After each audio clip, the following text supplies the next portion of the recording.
Ya, Assalamualaikum warahmatullahi wabarakatuh. Bersama saya Khairul Hafizi bin Zawawi daripada Muslim Malaysia untuk rangkuman bulanan bagi bulan Februari untuk tahun 2026.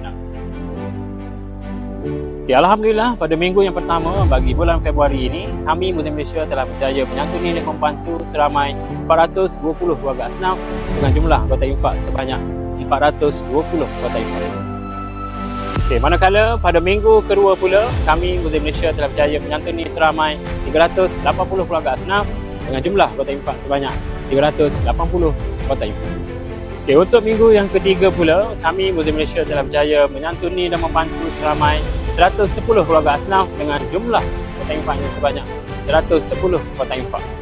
Okay, dan untuk penutup bagi bulan Februari, iaitu minggu terakhir bagi bulan Februari, kami Muslim Malaysia telah berjaya menyantuni dan membantu seramai 485 keluarga asnaf dengan jumlah anggota infaknya sebanyak 485 anggota infak. Okey, untuk pengetahuan tuan-tuan dan puan-puan semua, jumlah keseluruhan keluarga asnaf yang telah kami bantu sepanjang bulan Februari ini ialah seramai 1,395 keluarga asnaf dengan nilai anggota infak sebanyak RM83,700 Malaysia. Okay, saya mewakili Muslim Malaysia ingin mengucapkan jutaan terima kasih kepada penyumbang-penyumbang di luar sana kerana tanpa derma dan semangat anda, mungkin misi kami di Muslim Malaysia ini tidak dapat dijalankan. Jadi teruskanlah menyumbang kerana semangat anda mampu meringankan beban asnaf-asnaf yang memerlukan di luar sana.